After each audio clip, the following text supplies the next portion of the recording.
We are on. It We're gives on. me great pleasure to introduce everybody to the one, the only, Sally Knyvette. Obviously, normally there would be a lot more applause going for you, Sally. Well, lovely to see you. Lovely to see you as well, and thank you for giving up your time to do this chat. I suppose, I've asked everybody this. How have you been during the lockdown? Well, what has it been? About 9 weeks now, hasn't it? I've been self-isolating. It's, I think, probably like everybody. It's been, it changes, you know. I think one hardly believed it at the beginning, and then got a bit used to it. Then suddenly I think I rather dipped for a while and thought, oh my God, this is dreadful. I'm not getting able to see anybody, and, you know, family and friends and close friends and all of that. And then I sort of get myself a talking to, really, and thought, you know, you can't sort of be like this because it's happening to everybody, and a lot of people are suffering very, very badly. You've got to get a focus. You've got to do something. And so I literally woke up one day and decided I was going to do something. And really, since then, I have found it's got a lot better because I've got a real focus, and I've been... I've been actually enjoying the last few weeks. Enjoying's not the right word. I'm not enjoying what I hear on the news. No. And I'm not enjoying the fact that this is a pandemic.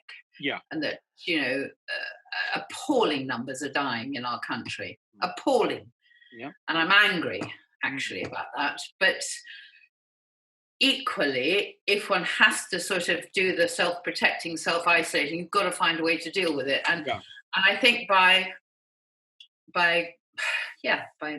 finding a project. Also, I live on a road where we have 5 houses all with interconnecting gardens, and we've created a WhatsApp group between the 5 houses at the request of the younger generation, both sides of me. And it's been wonderful. It's really created community in a road that, to be honest, you know, we knew each other, but we've got to know each other much better. And, you know, we're swapping plants. They go out and shop sometimes for me. I go out and shop sometimes. I did some printing for somebody the other day. I talked to the kids over the wall. It's created a real sense of togetherness. And that is good. It's what my mother would have called the war spirit. Yeah. So and I think it's good. I suppose I'd best ask, have they all watched an episode of Blake 7? I don't think any of them have. I don't think they even know a minute. Frankly, maybe I really don't. I don't talk about it. Why would I? Huh? Well, maybe that's what you need to do. You need to say, maybe you'd like to watch this from 40 years ago. It feels a bit embarrassing to do that somehow. But however, as I've called my project The Liberator Poems, and I've said... for those of you that know what the Liberator is, I'm hoping that people will pick up on that at some point and say, well, what is the Liberator? And I'll say, well, it was a spaceship I was the intergalactic space pirate of many years ago. and we'll see. We'll see what happens, you know. I'm always very careful about not pushing it because, you know, there's nothing worse than an older actor talking endlessly about what they've done. Honestly, it's so embarrassing. So I'd rather people teased it out of me, to be honest. Indeed. And hopefully, as this conversation carries on, we'll tease 1 or 2 things out of you. So you were just talking about your poetry. I believe you've been putting it up on your own YouTube channel. Is that right? Yes, I suddenly woke up, literally. I woke up and I thought, well, what can I do? What can I do? And I was inspired by that wonderful chap, Colonel Tom, who, you know, made millions walking around his garden. And I thought, well, God, if a man of 100 can do something, what can I do? There must be something I can do. And then I thought, and then I noticed Patrick Stewart had been putting some sonnets up. Yeah. And but not for charity, as far as I know. But I thought, that's an idea. I love the sonnets. And then I thought, well, actually, I like all sorts of poetry. So why don't I read poems, not just read them, learn them, and put them on a Just Giving, on a YouTube, well, I'm technically completely incompetent. And as far as I understood, you could upload a video onto a Just Giving site. However, when I'd made my first poem, I discovered you simply can't. No. You cannot upload a video onto a Just Giving site if it's for a charity. You can do it if it's your own private thing. So, yeah, I had lots of technical problems. You know, first of all, filming it with one hand, that didn't work. Then getting a long arm so I could film it. Then getting the lighting right.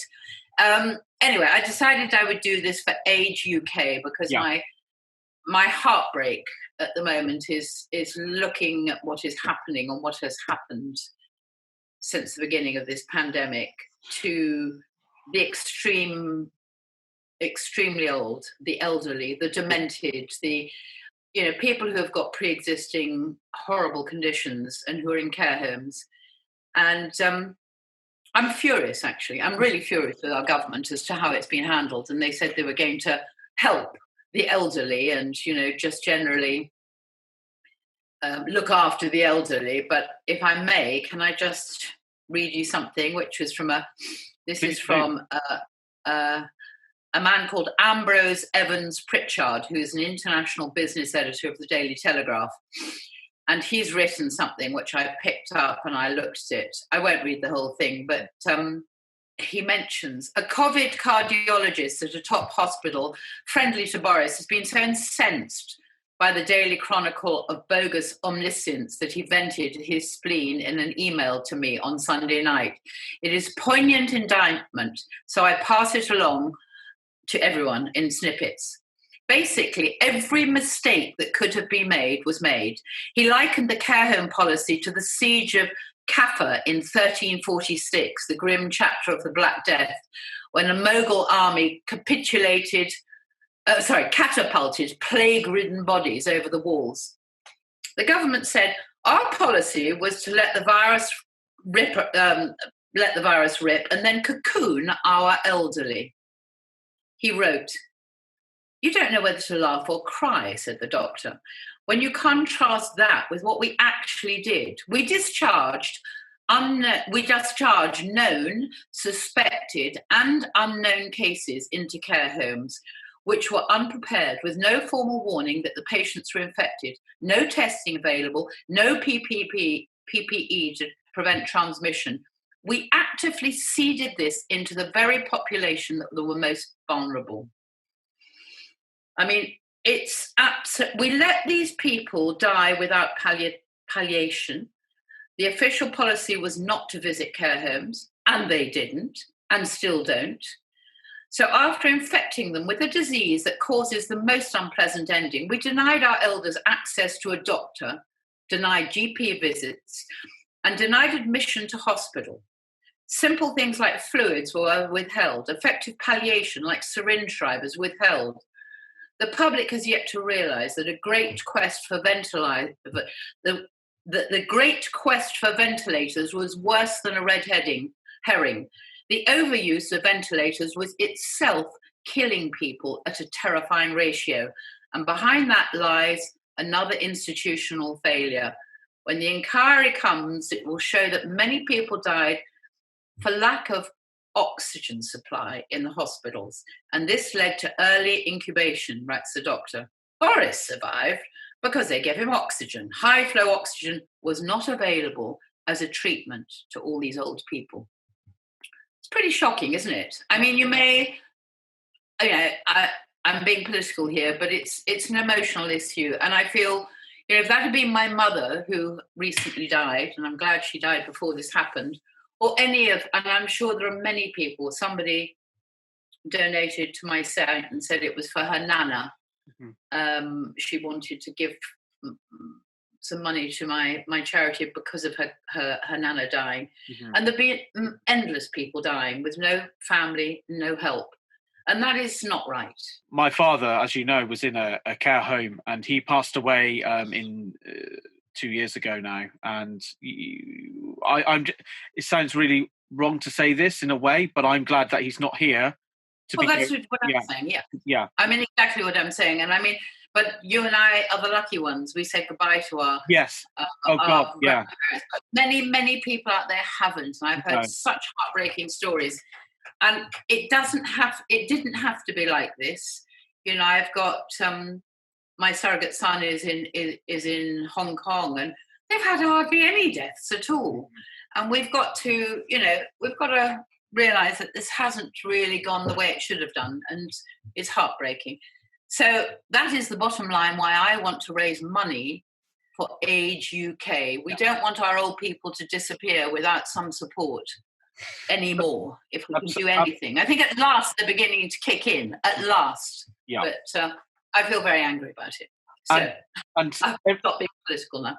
No, that's fine. But I ask everybody who's been contributing to these Cygnus Alpha Down and Safe videos to nominate a charity. So I will put Age UK in the link. In the link, we'll also put a link on the feed to your poetry as well, so we can all enjoy what. That would be great. I mean, I'm uploading it onto my YouTube site, and the Just Giving site is unbelievable. Underneath it, it's very, very simple. I mean, so far with one poem, I've nearly reached the amount I hope to get, which is thrilling. So I've had a fantastic response. But I'm so excited now about people are asking me to read poems for them, to dedicate a poem, or to their granny, or to their mother, or somebody. So I'm really happy to do that. I mean, it doesn't matter if the donation is £2, £20, whatever it is. You know, there have been £200. Obviously, if people put money, it'd be lovely. But it's the fact that just giving to a really good cause is what I believe in.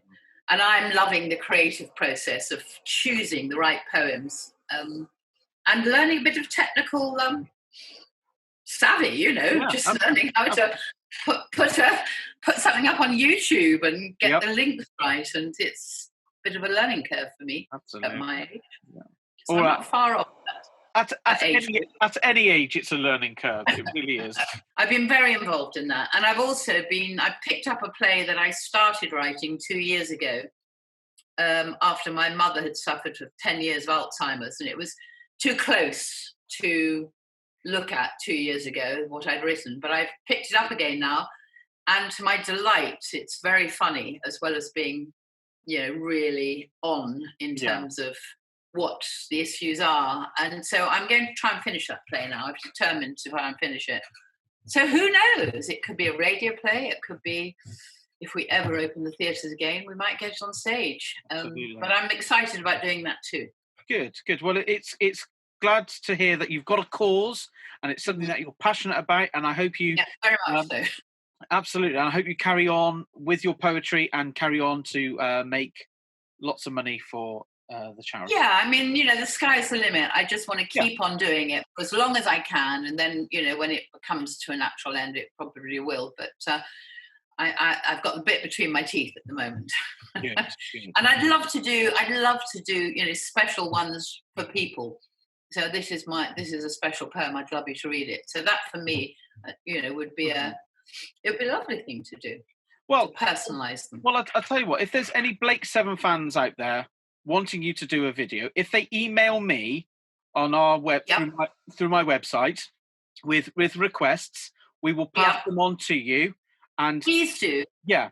Please do, and say that I will personalise, and they mustn't, you know, who it's to, what their name is, and a tiny little bit about the situation or why they want it personalised. Absolutely. Because, you know, that's something you can have forever. And if I've done the one I've done today from my surrogate daughter, because this is one of her favourite poems. So this is the next, number 2 is going up tonight. Right. So you can, you'll be able to see it if I manage to get it up on time. I'll put it up after this. And I'm sure many Blake 7 fans will be contacting us, so I will be sending the requests through. I think it's already up on the Horizon site. Yes. And, yes, it is. Yeah. Fan, and you know, I've had a few people have responded to that, so that's nice.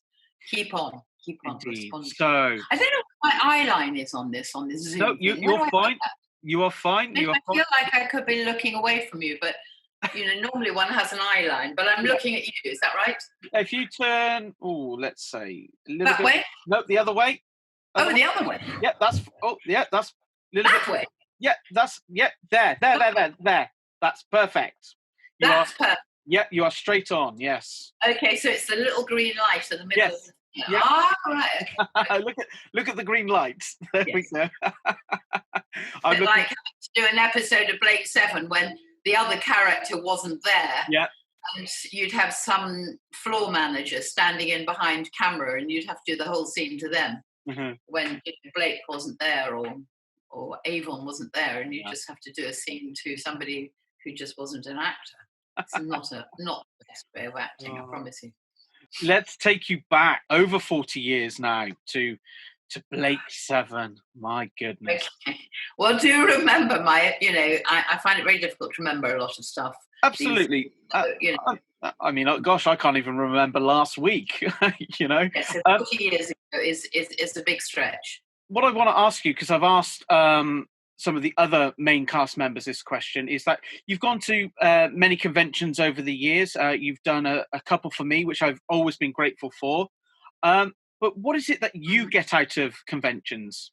It's the response of the fans. It's the fact that there are fans there still after 40 years, and they seem to still absolutely adore the show. And I mean, it's beyond my imaginings when I joined in 78 or whenever it was, that this would last for so long and that it would go through generations. And I mean, as you'll probably know, I had some problems with when I was doing it. I had some issues, and I left quite early after the second series. Yep. I had no idea that it would be this popular. I had no idea people would be so loyal and would be so excited by the storylines. I had no idea that still here I am in my dotage, people still liking Jenna, and still it's extraordinary. I mean, it's a very strange thing. And when you sent me that little film the other day of Jenna, and looking back on it, I was 27 then. I'm no longer 27. And it's extraordinary to think it's lasted the whole span of my life, really. And I don't think any actor has a clue that something is going to happen like that.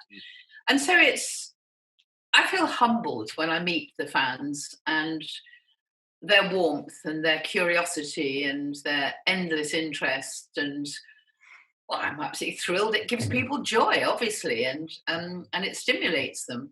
I'm desperately keen to start my great nephew on it because he's a bit of a sci-fi freak. He loves Star Wars, and he's just getting to the age where he's beginning to realise that I might have done something on television once.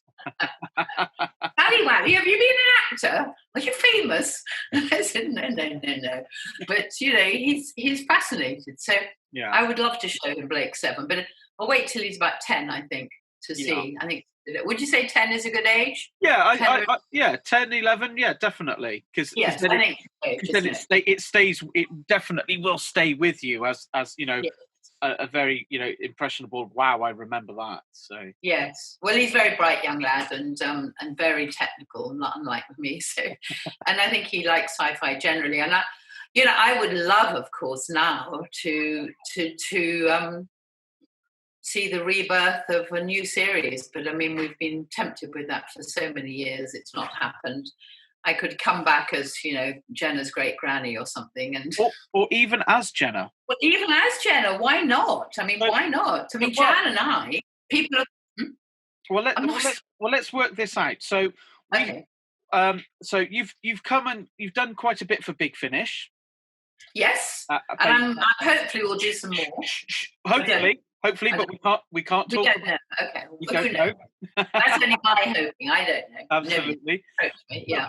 But the 40th anniversary release, the box set that came out for the 40th anniversary, I loved it. I loved hearing you back with Stephen Greif. It was lovely to hear you both. I love doing that episode. Yeah. Stephen and I had fun doing that, and I'd love to do more. I mean, there's no reason why I shouldn't do more of that. Yes. Well, I've got a proposal for you. Are you ready for this? Oh, really? Online? Live? Online, right. How does this sound to you? So at the end of your last episode, Star One, where we see everybody's faces coming up on the camera, and then that's it. And then we don't see you again in Series 3. You know, we've heard that your character's gone off to be fighting elsewhere. So what about a spin-off series of your own for Big Finish?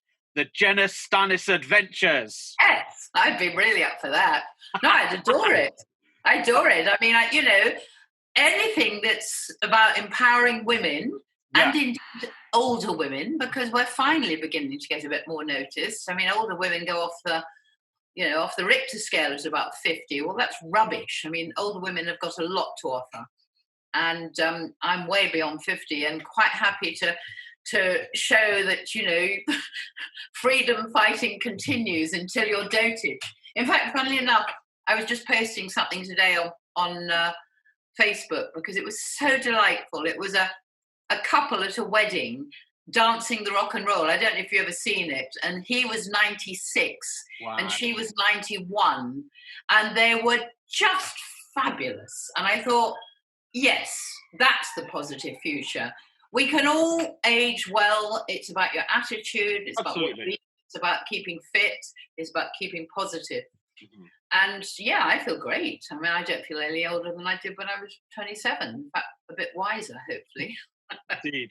So but I would love to do something like that. Yeah. So come on, Big Finish, and come on, fans. Let's start whatever it is, a petition. Yes. Let's start the petition now with Big Finish. Yes. The Jenna Stannis Adventures. Yeah, I mean, she was a freedom fighter. She was a one-off. She was out of the box and perhaps a little bit repressed in the early days, but no longer. No longer repressed. And could certainly take on all sorts of challenges. Absolutely. I love it. There you are, Big Finish. We've given you the idea. Now run with it. Who knows? Who knows? So I know you said that you find it hard to remember, specific episodes and specific things. It's a long time ago. But in one of the episodes, one of the early episodes with the actor's name was just gone out with Leslie Schofield. Oh yes, he was the nasty one on the ship, and I slapped him, or he slapped me. Yes, but you whisper something in his ear. Now, come on, what did you whisper in his ear? No, that would be far too revealing. I got him beneath the belt, But you've just got to use your imagination for that. But it's something a man wouldn't like. A man like him would not like.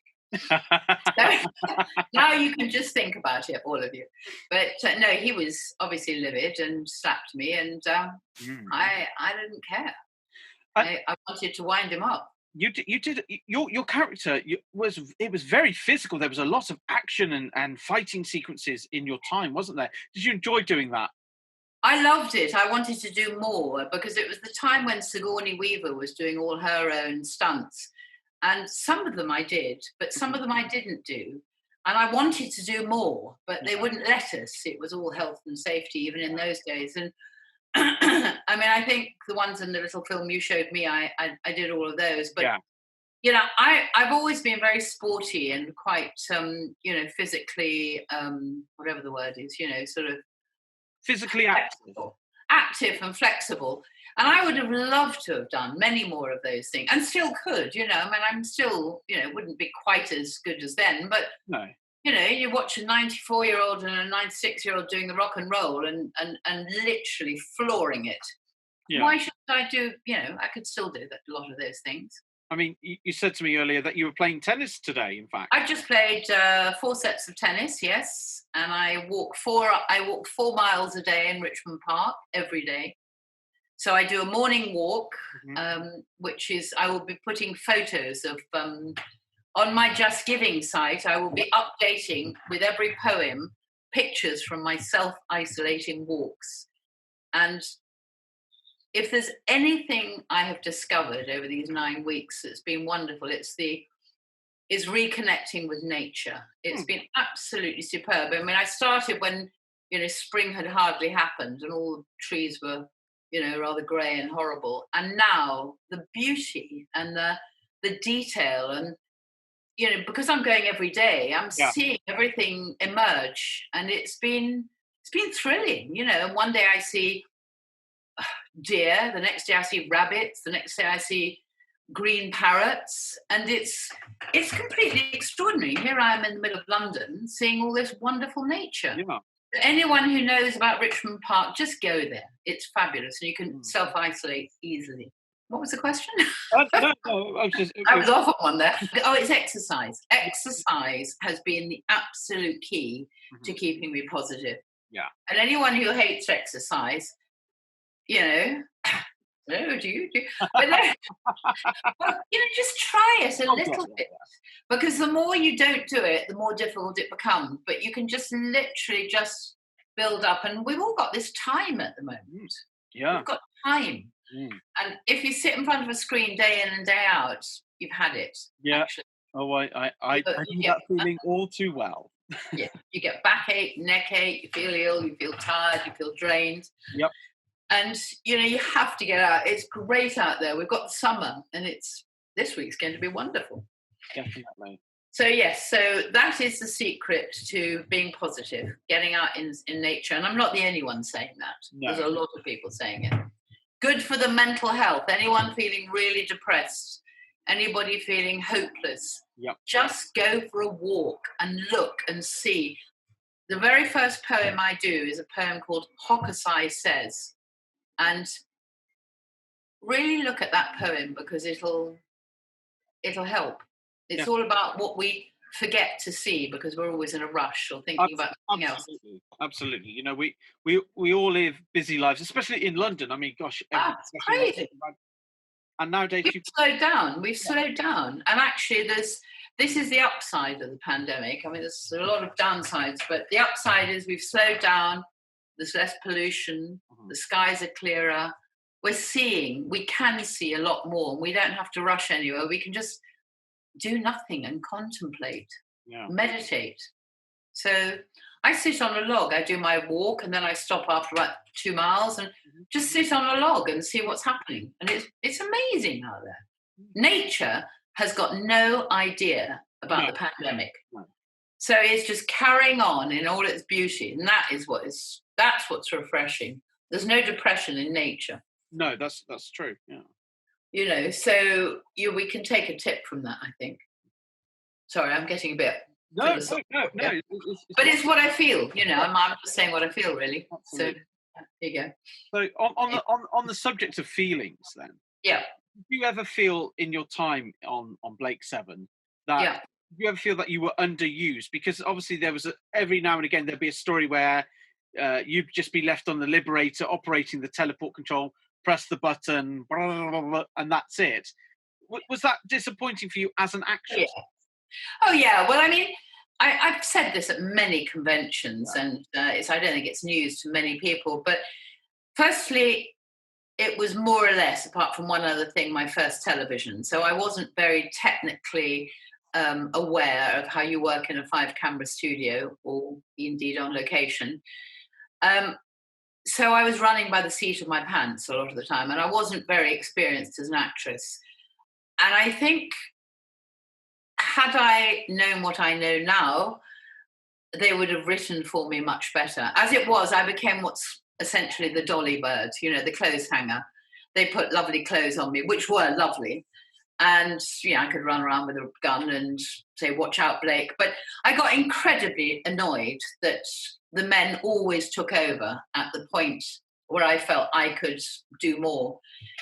But what it did for me was to make me realize, well, what is happening here? I'm being slightly underused, well, definitely underused, not noticed a lot, feeling probably quite insecure a lot of the time. I've got to do something about this. And I thought, I need to re-educate myself. And that's what made me go off and leave the series.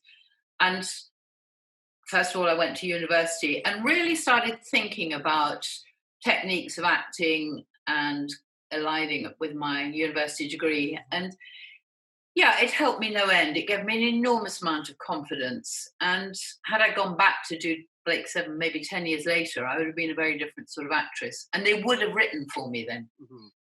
But they're not going to write for somebody who's not really offering up the goods. And I don't think, I was offering up to some extent, but not as well as I should have done.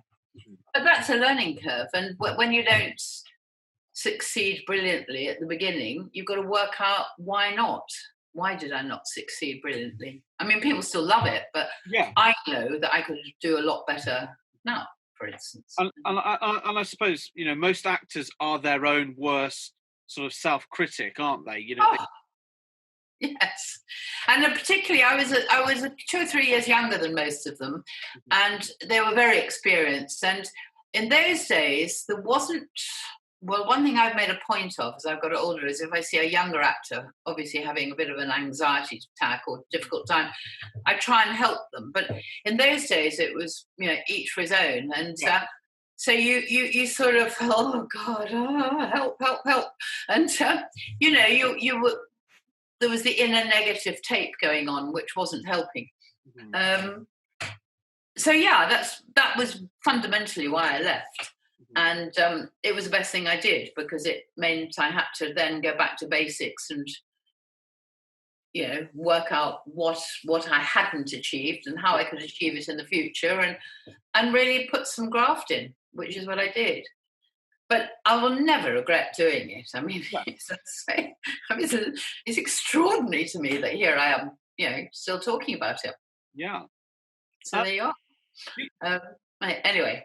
Yeah, but acting is primarily, you need to know your technique, but it's also about inner confidence. Yeah. If you haven't got the inner confidence, and I lacked it in those early days, and so I might have been able to blag it a bit, but largely I think that was the reason why. I did meet Terry Nation years later in California at a convention, and he said, if I'd known you as a person, the sort of person you were, he said, I could have written for you much better. He said, I tended to write stereotypes of women, the sexy one, the this one, the that one. And I felt a bit of a stereotype. And it was at a time in the 70s, the BBC, women were seen in a certain way. I mean, nobody now would accept how we were patronized and talked to. The Me Too generation would be laughing, saying, good God, why did you let them do it? But we had the whole heritage of our mother's era behind our heads. Things were very, very different. Did you experience any of that sort of thing, that sort of like sexism in the workplace during that time? Yes, of course. Yeah. I mean, I'm not going to go into it now, but of course, yes, of course, quite a lot. Yeah. But also it was the norm, people didn't raise an eyebrow, but you used to get furious inside, but you couldn't say anything. And my main reason for leaving was I want to empower myself so I have the confidence to say what I believe is right, and I want to be taken seriously. Yeah. And that was what was behind my leaving. So yes, there was a lot of it around. It was everywhere. I mean, I'm not, and it's well known. The more we scratch the surface of what was going on in the 70s, 80s, and it still goes on now. Good God, everywhere. But at least now women have a voice, and women are being taken seriously, and it's now quite clear that women are just as bright as men. Don't have to be brighter. We don't. It's not a competition. It's about but. Yeah, I mean, my father was shocked when I went to university. He thought it was a terrible thing to do. Women don't go to university. No, not in my generation. Generation later, yes, but not my generation. No, women should never become a blue stocking. That's a dreadful thing for a woman to be. So it was a very different way of thinking, and it's changed throughout my lifetime massively. Yeah. Thank goodness. So absolutely. I feel much more of the freedom fighter I should be now. I feel much more liberated. I mean, it's a great word. It's a great word. I do. I really do. And of course, you care less when you're older. Yeah. That's also good. So that's something for young people to know. It gets easier. I want to ask you about the Jenna's on-screen relationship with Blake. Oh. Do you think she loved him? Was there because there is a sort of almost sexual chemistry between the two? Well, yes, I think they always wanted us to be a couple that flirted. Yeah. Um, I think because of the time it went out, in the era it went out, it could never go as far as a kiss, even, because if it did, well, there we were in the Liberator. Where would it go from there? And it was, it was a program for families and children, and fathers and sons. And again, everything was much more sort of underplayed. It wasn't Yeah. so sexually sort of provocative or explicit. And I think the sort of slight titillation between them, and that, I mean, and Gareth and I got on terribly well as people. We worked well together. I enjoyed his company, and I hope we got the right balance. And I think there was one episode, but I cannot for the life of me remember which, when I was desperately worried because something had happened to him, and it was, he meant a lot to me. Yeah. But I just wish the boys had let me do more. It was Avon and Blake who took over usually, with Servalan, of course, cracking the whip at the other end. I'm going to move away from Blake Summer for a few moments. Okay. So obviously, when sort of like prepping for interviews and chats, you do your research, and I just want to ask, what on earth what did you do for Britain and Ireland's next top model? According to IMDb. Oh, for God's sake. God. That was a long time ago. 2005. What did I do? I seem to remember. Did I teach them? Did I direct them? I know that I had a young lad who was off something like, not Home and Away. It was, it was one of those very, very young soaps. Yeah. Hollyoaks, maybe? Hollyoaks, that was it. Well done. You know more than I do. Hollyoaks. So you tell me, what did I do? Did I direct them? No. Did I judge them? I can't quite remember because I didn't see it, but I just wondering what your memories were of it. Very, very vague. It was only a few days, if that. I'm sure. And all I know is I think I judged it. Yeah. Maybe. I don't know. I really, it wasn't a sort of a creative endeavor. It was something I was asked to do, and I think I did it for the fun of it. I had a great friend who runs Models One, the top model agency, and it may have been through her that I got. I just don't know. But I did used to teach young models to become actresses. Right. I did that for quite a long time. I have done so much private teaching and also teaching in institutions. And at one point I was teaching models to try and help them become actresses. They were useless at timekeeping. They'd always arrive 2 hours late, and I'd get furious with them because an actor can't do that. You've got to be early always. That's rule one, isn't it? In acting? Rule one, but I think for models that wasn't even, I got up late, Right. Sorry, but I don't. So I'm quite tough as a teacher, but I'm also very warm, and I teach. It's about creating boundaries and but telling them, what's acceptable and what isn't, and then giving them the techniques to explore. You've spoken about liberation a few times. It's a word that's cropped up during this chat. Did you liberate anything from the Blake 7 set? Yes, I did. I was allowed to liberate it because I kept it. I think I asked, God, was it Barbara Kidd? Anyway, it was my Sin City dress, which is now in a sort of museum. Gary's got it. Gary. Yeah, I think we need to applaud Gary because he was tenacious. I was determined to keep it, but actually he was so tenacious. Eventually I thought, okay, let it go. I lost my silver boots. God knows what happened to them. I had one kicking around for years in the basement of my other house, but that vanished. But that was it, actually. I mean, I should have taken some bracelets. Some dematerialized. What were they called? Materialized. What were they called? The transmat bracelets, liberator bracelets, wasn't there? Yes, but they were dematerialization. No material. what are they called? Dematerialization bracelets? Transmat. No, they won't call that out. I can't remember. Anyway, I should have taken one of those or a ray gun. I mean, any of that I should take. I never thought, I didn't think, I was just leaving to go to university. So I didn't think about anything about, I didn't expect to sort of think about Blake 7 ever again when I left. So, but it's still part of your life. You still get asked about it. You still all the time. Yeah, it's fascinating actually, and humbling. And I only wish that I'd, well, had been able to do more justice to us at the time. But I feel now, as years have gone on, that and the conventions, I feel now that at least I've grown into the aged Jenner's boots, and I thoroughly. Or boot. Boot. And I can, the one boot. This boot was made for walking.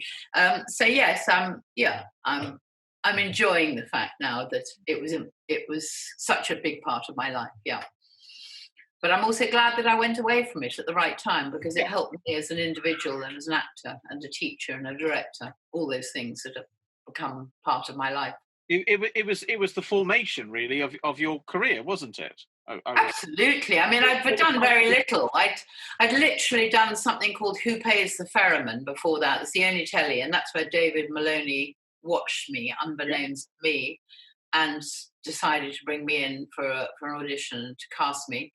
But before that, all I had done was repertory theatre. And of course, the techniques in theatre were so different to television acting. So I had virtually no idea how to be a television actor. I was way over the top to begin with, and certainly in Who Pays the Ferryman. And, I had to learn how to temper it down. I've got slightly sort of larger than life spirit at sometimes. I need to temper it down. Less is more, I've learned as I got older. But anyway. Well, thank you so much for giving up your time for this chat, and I'm sure all the fans across the world who are tuning in to watch this are so appreciative. If you could just remind everybody your chosen charity that you'd like people to make a donation to, please. I will indeed. It's Age UK, and it's on my Just Giving site, which is Liberator, the Just Giving Liberator Poems, I think it is, but it'll be connected to my YouTube YouTube channel. Sorry, and it will be connected here as well. We will. Great, and it's not for me. It's for these older people, and we've all got old people in our lives that we love, and we don't want to see them suffering anymore. So anything you can give, however small, I'd be very, very grateful. Indeed. Well, I'll enjoy doing the poems. Indeed. Well, thank you so much. Thank you for your time. Great pleasure. Great pleasure. Lovely to see you, Ian. And hopefully we'll see each other in the flesh soon.